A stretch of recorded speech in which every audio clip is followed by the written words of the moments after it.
اعوذ باللہ من الشیطان الرجیم بسم اللہ الرحمن الرحیم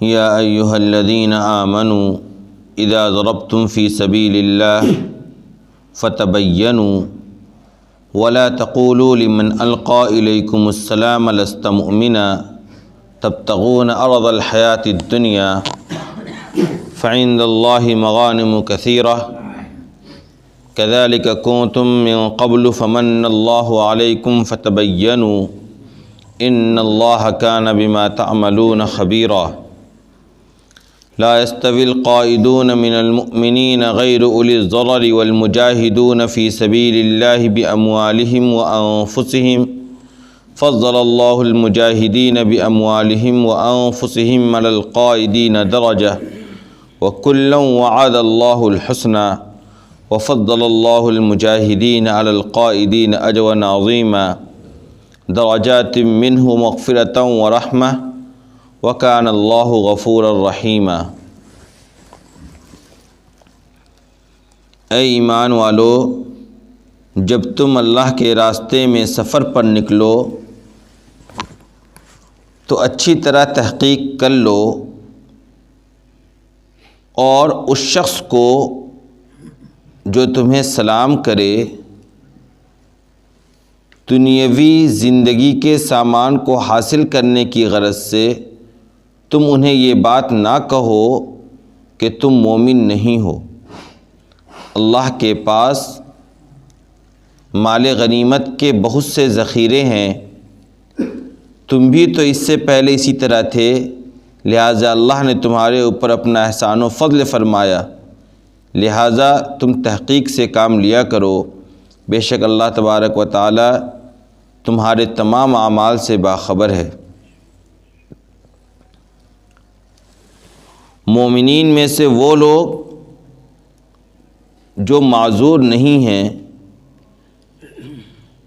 اور جہاد میں شرکت نہیں کر رہے ہیں بلکہ بیٹھے ہوئے ہیں، وہ برابر نہیں ہو سکتے ہیں ان مومنین کے جو اللہ کے راستے میں اپنی مالوں اور جانوں کے ذریعے جہاد کر رہے ہیں۔ وہ لوگ جو اللہ کے راستے میں اپنی مالوں اور جانوں سے جہاد کرنے والے ہیں، اللہ نے ان کو فضیلت عطا کر رکھی ہے ایک درجے ان لوگوں پر جو لوگ جہاد کو چھوڑ کر گھروں میں بیٹھے ہوئے ہیں، اور ہر ایک سے اللہ نے اچھائی کا وعدہ کر رکھا ہے، اور اللہ نے مجاہدین کو قائدین پر فضیلت بخش کر بڑا اجر عطا فرمایا ہے، یعنی اپنی جانب سے درجات اور مغفرت اور رحمت، اور اللہ تبارک و تعالی بہت معاف کرنے والا، بہت رحم کرنے والا ہے۔ یہ جو پہلی آیت ہم لوگوں نے بھی پڑھی کہ اے ایمان والو، جب اللہ کے راستے میں نکلو تو تحقیق سے کام لے لیا کرو، اور اگر کوئی شخص تمہیں آ کر سلام کر رہا ہے یا تمہارے سامنے اپنے اسلام کا اظہار کر رہا ہے تو صرف اس بنیاد پر کہ تم ان سے مال غنیمت کو حاصل کر لو، تم انہیں یہ بات نہ کہو کہ تم مومن نہیں ہو۔ اس آیت کا شان نزول ہے کئی طرح کے واقعات۔ میں نے یہ بات پہلے ہی بتلائی آپ کو کہ کبھی کبھی تو ایسا ہوتا ہے کہ قرآن کریم کی کسی آیت کے نزول کا صرف ایک واقعہ ہی سبب بنتا ہے، لیکن بہت سی مرتبہ ایسا ہوتا ہے کہ کئی چند واقعات رونما ہوتے ہیں بیک وقت۔ کسی صحابی کے ساتھ کوئی واقعہ پیش آیا، کسی صحابی کے ساتھ کوئی اور واقعہ پیش آیا، مدینہ منورہ میں کوئی خاص واقعہ پیش آیا، سفر میں کوئی خاص واقعہ پیش آیا، اور جو چند واقعات پیش آتے ہیں وہ سب آپس میں مشترک ہوتے ہیں، تو ان تمام واقعات کو سامنے رکھ کر قرآن ایک آیت کو نازل کر دیتا ہے۔ اسی بنیاد پر آپ جا کے دیکھیں گے تفسیروں میں یا حدیث کی کتابوں میں کہ ایک ہی آیت کا شان نزول کئی طرح کے واقعات کو بیان کیا جاتا ہے۔ اس کا مطلب یہی ہوتا ہے چونکہ چند واقعات رونما ہوتے ہیں بیک وقت ایک ہی موقع پر، اور پھر اس کے بعد قرآن کریم باضابطہ اس طرح کی آیات کو نازل کرتا ہے جس کے اندر ان تمام واقعات کو وہ گھیر لیتا ہے۔ اس آیت میں سب سے بنیادی جو حکم دیا گیا مسلمانوں کو یہ دیا گیا ہے کہ تم کسی بھی کام میں جلد بازی سے کام نہ لو، بلکہ تمہارا کام یہ ہے کہ تم خوب جانچ پڑتال کر لو، غور و فکر کر لو، اس کے بعد ہی تمہیں کوئی کام انجام دینا ہے۔ ہوا یہ تھا واقعہ کہ ایک مرتبہ صحابہ کرام کی ایک ٹیم نکلی جہاد کے سفر پر، اور راستے میں ایک ایسا شخص جس نے اپنے اسلام کا اظہار پہلے نہیں کیا تھا، یعنی وہ ان قبیلوں سے تعلق رکھتا تھا جن قبیلوں نے اب تک اسلام کو قبول نہیں کیا تھا۔ اب وہ شخص صحابہ کرام سے اس کی ملاقات ہوتی ہے، اور اتفاق سے اس کے پاس اس وقت کافی مال وغیرہ بھی ہوتا ہے۔ اب وہ جیسے صحابہ کرام کو دیکھتا ہے تو وہ کہتا ہے کہ السلام علیکم، یا یہ کہ سلام کرتا ہے، یا یہ کہ وہ اپنے اسلام کا اظہار کرتا ہے۔ تو صحابہ کو لگا کرے یہ ایسی بات، اس مومن تو یہ پہلے سے ہے نہیں، لگتا یہ کہ یہ چاہتا ہے کہ اس کی جان بھی بچ جائے اور اس کا مال بھی بچ جائے، چونکہ ہم لوگ تو جہاد کے سفر میں نکلے ہیں تو ہمیں تو مقابلہ انہی سے کرنا ہے۔ تو ایسے موقع پر ہوا یہ کہ صحابی نے ان کو پکڑ کر اس کا کام تمام کر دیا، اور اس کی پوری مال غنیمت کو ان لوگوں نے حاصل کر لیا۔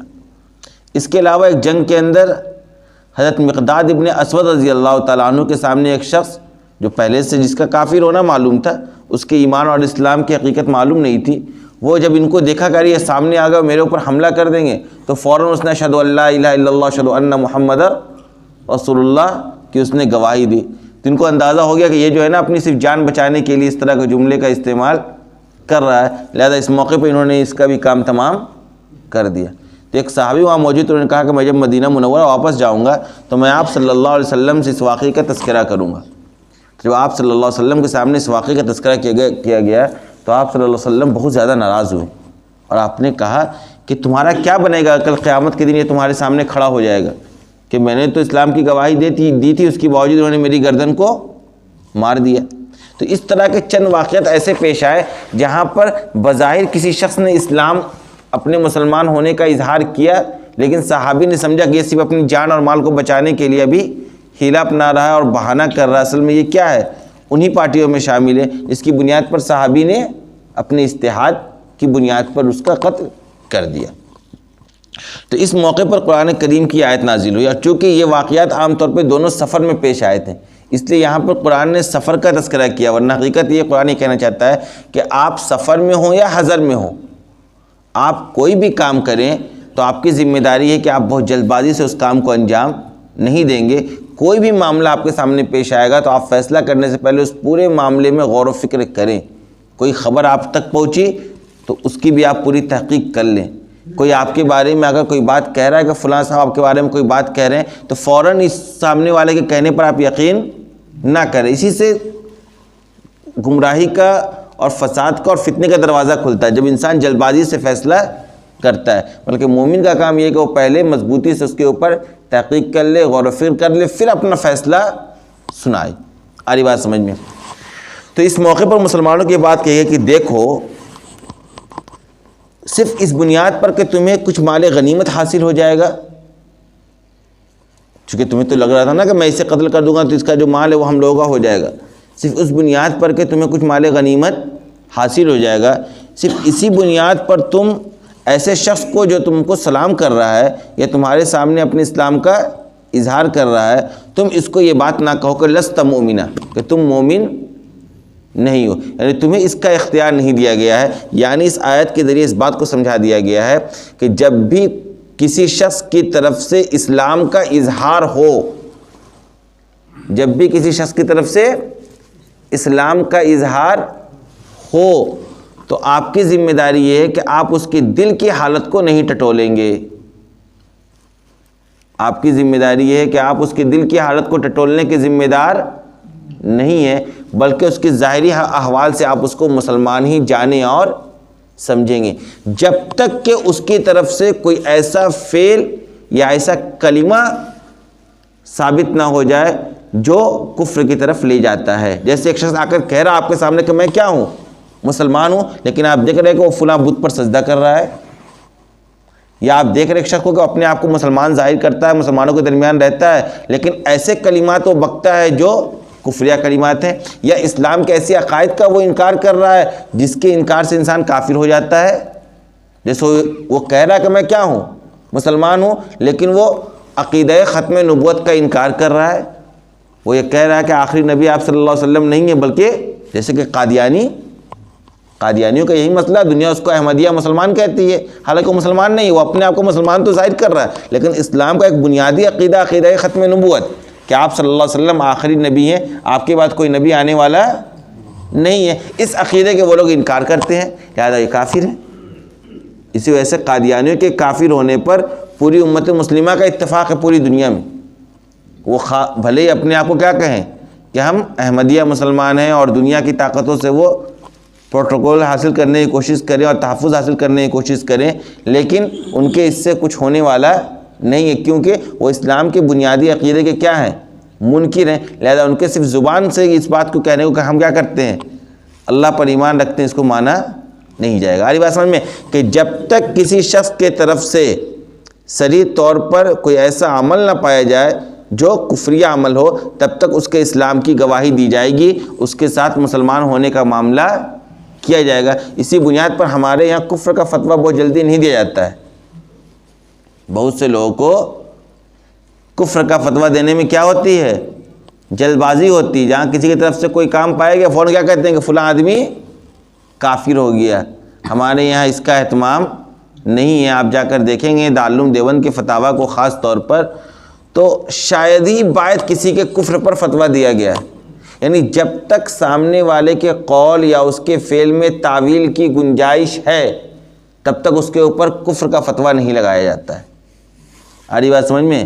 جب تک سامنے والے کے قول یا فعل میں تعویل کی گنجائش ہے، اس کا کوئی اور مطلب بیان کرنے کی گنجائش ہے، کوئی اور مراد لینے کی گنجائش باقی ہے، تب تک سامنے والے پر کفر کا فتویٰ نہیں لگایا جائے گا، بلکہ اس کو مسلمان ہی جانا جائے گا اور مسلمان ہی سمجھا جائے گا. آپ نے ایک مشہور روایت سنی ہوگی کہ ایک شخص کے اندر اگر 99 علامت کفر کی پائی جا رہی ہے، لیکن ایک علامت ایمان کی پائی جا رہی ہے، تو اس کے ایمان اور مومن ہونے کا فیصلہ کیا جائے گا، نہ کہ اس کے کافر ہونے کا فیصلہ کیا جائے گا. یعنی آخری حد تک یہ کوشش کی جائے گی کہ کسی کو کافر نہ کہا جائے. دیکھیے صحابہ کرام کو منع کر دیا گیا کہ تمہیں لگ رہا ہے کہ بظاہر یہ اپنی جان اور مال کو بچانے کے لیے، لیکن آگے دیکھ قرآن کس طریقے سے کسی بات کو ثابت کرنے کے لیے اور ذہن میں بٹھانے کے لیے کیا طریقہ اور انداز اپناتا ہے، اس کو دیکھیے. قرآن نے کہہ دیا، پہلی بات یہ کہے کہ فَإِنَّ اللَّهِ مَغَانِمُ كَثِيرَةٌ، کہہ رہے بھائی مال غنیمت تو اللہ کے پاس بھتیرے پڑے ہیں، تمہیں وہ بہت سے نواز دے گا. اور ایک بات بتاؤ،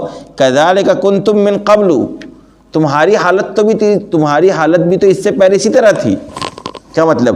بہت سے مسلمان ایسے تھے مکہ مکرمہ میں ابتدائی اسلام میں کہ وہ اپنے اسلام کا اظہار زبان اور اپنے اعمال سے نہیں کر پا رہے تھے، جبکہ جب مدینہ منورہ ہجرت کا موقع ملا تب جا کے پتہ چلا کہ یہ بھی مسلمان ہیں.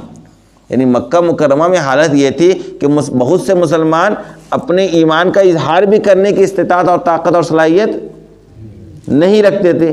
یہ حالات مکہ مکرمہ میں تو تمہاری بھی تھی. اب اگر تمہارے صرف ان ظاہری اعمال کے بنیاد پر تمہیں کوئی کافر کہتا تمہیں کیسا لگتا؟ یہ بتاؤ. یعنی تمہاری بھی حالت تو ایسے ہی تھی. ہو سکتا ہے بیچارہ وہ جو شخص جو تمہیں دکھ رہا ہے کافروں کی ٹیم میں، وہ اپنے کافر قبیلے کی وجہ سے کفاروں کے درمیان گھرے رہنے کی وجہ سے اپنے اسلام کا آج تک وہ اظہار نہیں کر پایا تھا. آج اس کو موقع ملا تمہارے سامنے اور تمہاری جمعیت کے سامنے، دیکھا ارے مسلمان یہاں موجود ہیں، لہذا اس نے تمہیں دیکھ کے اپنے اسلام کا اظہار کر دیا. بہت ممکن ہے یہ کہ وہ پہلے سے کیا ہو، مسلمان ہو، لیکن اس کی طرف سے اظہار صرف اس بنیاد پر نہیں ہوا تھا چونکہ اس کو اس کا موقع نہیں ملا تھا، جیسے تم لوگوں کو موقع اس سے پہلے نہیں ملا تھا مکہ مکرمہ کے اندر. لہذا جب تمہارے صرف ظاہری اعمال کی بنیاد پر تمہیں مومن مانا گیا اور تمہارے دل کی حالت کو جانا اور پڑتالا نہیں گیا، تو تم ان کے اس طرح کے عمل کے اوپر کیوں اتنی جانچ اور پڑتال نہیں کرنے کی کوشش کر رہے ہو اور فوراً تم ان کو گردن مار رہے ہو؟ قرآن نے کہا كَذَلِكَ كُنْتُم مِّن قَبْلُ، تم بھی تو اس سے پہلے اسی طرح تھے. فَمَنَّ اللَّهُ عَلَيْكُمْ، لہذا اللہ نے تمہارے اوپر کیا کیا؟ اپنا فضل و کرم فرمایا. لہذا تمہارے لیے راہ ہموار کیے، ہجرت کے راستے کھولے، تمہیں فتح اور نصرت اور کامیابی عطا کی. لہذا اب تم کھلم کھلا اپنے اسلام کا اور اپنے ایمان کا اظہار کر رہے ہو. لہذا کہا فَتَبَيَّنُوا، پھر کہا لہذا کوئی بھی کام کرو تو کیسے کرو؟ تحقیق سے اور جانچ پڑتال کر کرو، جلد بازی میں فیصلہ تمہیں نہیں کرنا. حدیث کے اندر آتا ہے کہ غور و فکر کر کے کوئی کام کرنا یہ اللہ کی طرف سے ہوتا ہے، اور جلد بازی میں کوئی کام کرنا یہ شیطان کی طرف سے ہوتا ہے۔ یہ حدیث میں باضابطہ آپ صلی اللہ علیہ وسلم نے ارشاد فرمایا۔ لہذا ہمارا آپ کا کام کیا ہے؟ کبھی کوئی معاملہ سامنے آئے تو مکمل طریقے سے غور و فکر کر کے ہی ہم فیصلہ کریں، چونکہ فیصلہ کرنے کے بعد جب نقصان ہوگا تب انسان کف افسوس ملتا ہے، اور اس کو یہ اندازہ ہوتا ہے کہ میرا یہ فیصلہ کیا تھا؟ جلد بازی میں لیا ہوا تھا۔ لہذا اب اس جلد بازی کے لیے وہ فیصلے کو آپ واپس نہیں لے سکتے، اور فیصلہ لینے سے پہلے آپ کو مکمل اختیار ہے کہ آپ فیصلہ لیں یا نہ لیں۔ کہ ان اللہ کان بما تعملون خبیرہ، کہ تم جو بھی کر رہے ہو اس سے اللہ کیا ہے؟ باخبر ہے، تمہارا کوئی بھی عمل اللہ تبارک و تعالیٰ سے چھپا ہوا نہیں۔ اس کے بعد جو دوسری آیت ہے اس کے اندر یہ بات بتلائی گئی ہے کہ دیکھیے مومنین میں ایک وہ ہیں جو جہاد میں شریک ہوتے ہیں، اللہ کے راستے میں شریک ہوتے ہیں اپنی مال اور جان کے ساتھ، اور مومنین کی ایک جماعت یا ایک فرد وہ ہے جو جہاد میں شریک نہیں ہو رہے ہیں اور عذر بھی نہیں ہے، کوئی عذر بھی نہیں ہے اور جہاد میں شریک نہیں ہو رہے، بلکہ اپنے گھروں میں بیٹھے ہوئے ہیں اور اپنے گھروں میں ہی موجود ہیں۔ کہا یہ دونوں برابر نہیں ہیں اللہ کی نظر میں۔ لا يستوي القائدون من المؤمنین غیر اولی الضرر والمجاہدون فی سبیل اللہ باموالہم وانفسہم، بلکہ فضل اللہ المجاہدین باموالہم وانفسہم علی القائدین درجہ، بلکہ اللہ نے ان مجاہدین کو جو اللہ کے راستے میں اپنی جان اور مال کو قربان کرتے ہیں اور اللہ کے راہ میں جہاد کرتے ہیں، ان کو اللہ نے ایک درجہ بڑھا رکھا ہے ان لوگوں سے جو لوگ اپنے گھروں میں بیٹھے ہوئے ہیں۔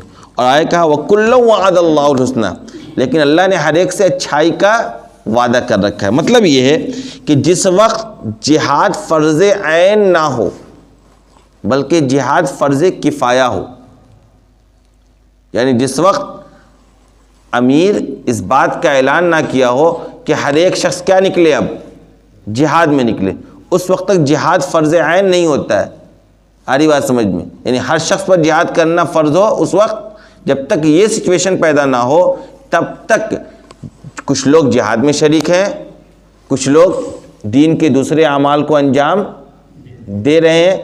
کہا کہ ایسا نہیں ہے کہ باقی دین کے دوسرے اعمال کو انجام دینے والے کو ہم بہتری سے اور اچھائی سے اور بہترین بدلہ سے نہیں نوازیں گے، بلکہ ہر ایک سے ہم نے اچھائی کا وعدہ کر رکھا ہے، ہر ایک کو اس کے کیے ہوئے نیک عمل قوم کے لیے، امت کے لیے اس کے کیے ہوئے قربانی کا ہم اس کو بدلہ دیں گے۔ لیکن مجاہدین کا درجہ بہرحال ان تمام نیک اعمال کرنے والوں سے بڑھا ہوا ہے۔ کیوں؟ کیونکہ مجاہد جو ہے وہ اللہ کے لیے اپنی جان کو قربان کرنے کے لیے میدان جہاد میں ہوتا ہے، اور جان سے زیادہ کوئی قیمتی چیز نہیں جو انسان اللہ کے سامنے پیش کرے۔ آپ کی تمام دوسرے اعمال ایک طرف لیکن جہاد ایک طرف۔ یہی وجہ ہے کہ جہاد فرض کفایہ ہے۔ یہ اس صورت میں جب کہ جہاد فرض کفایہ، جب جہاد فرض عین ہو جائے گا تو پھر اگر کوئی یہ شخص سوچتا ہے کہ میں جہاد میں شریک نہ ہو کر جماعت میں چلا جاؤں، جہاد میں شریک نہ ہو کر بچوں کو بیٹھ کر حفظ کراؤں، جہاد میں شریک نہ ہو کر غریبوں کے درمیان کمبل بانٹوں، جہاد میں شریک نہ ہو کر ضرورت مندوں کی ضرورت پوری کروں، یہ نہیں چلے گا، یہ نہیں چلے گا۔ اس وقت ہر ایک مسلمان کے اوپر لازم و ضروری ہے کہ وہ باقی تمام دیگر اعمال کو چھوڑ کر کہاں چلے؟ میدان جہاد میں چلے، اور اللہ کے کلمے کے سربلندی کے لیے اپنی جان کو قربان کرنے کے لیے تیار ہو جائے۔ ورنہ عام حالات میں جہاد جو فرض کفایہ ہے، فرض کفایہ کیا مطلب؟ آپ نے سنا ہوگا بہت مشہور نماز جنازہ کیا ہے؟ فرض کفایہ ہے۔ فرض کفایہ کا مطلب یہ ہوتا ہے کہ کم از کم کچھ لوگ تو ایسے ہوں جو اس کام کو انجام دے رہے ہوں۔ جتنے بھی اجتماعی کام ہیں، جتنے بھی کام اجتماعی اور قومی ہیں، اس کو شریعت نے فرض کفایہ ہی رکھا ہے۔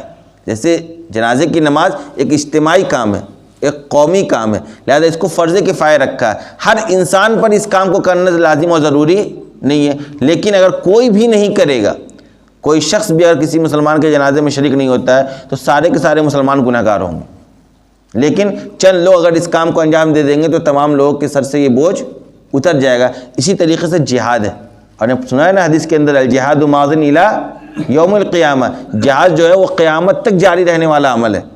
جہاد بھی ایک ایسا عمل ہے جو قیامت تک جاری رہنے والا ہے. لہذا اگر پوری دنیا میں کہیں پر بھی اگر کوئی جماعت، کوئی گروہ، کوئی پارٹی اگر اس کام کو انجام دے رہی ہے تو تمام مسلمانوں کی طرف سے وہ عمل ہو رہا ہے. لیکن اگر پوری دنیا میں کوئی وقت ایسا پایا جائے، خود اللہ نہ کرے، کہ کہیں پر کوئی جہاد نہیں کر رہا ہے، اللہ کے دین کے لیے میدان جہاد میں موجود نہیں ہے، تو دنیا میں موجود تمام مسلمان گناہ گار ہوں گے.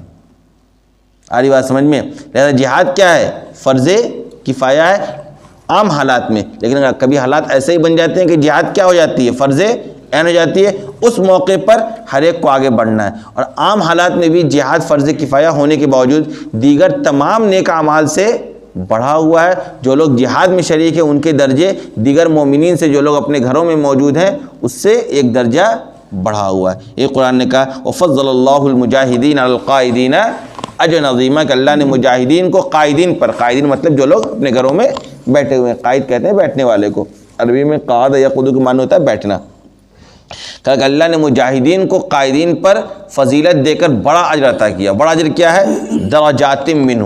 ایک تو اللہ نے ان کو اپنی طرف سے درجات عطا کیے ہیں، بلندیاں عطا کی ہیں. اس کے بعد ومغفرتاً، ان کے لیے اللہ نے مغفرت کا فیصلہ کر رکھا ہے. ورحمتاً، اور اپنی خاص رحمت کا بھی اللہ نے ان کے لیے فیصلہ کر رکھا ہے. وکان اللہ غفورا رحیما، اور اللہ بہت معاف کرنے والا، بہت رحم کرنے والا. آپ دیکھ رہے ہوں گے پچھلے 2-3 صفحوں سے جہاد کی بحث چل رہی ہے. آ رہی بات سمجھ میں؟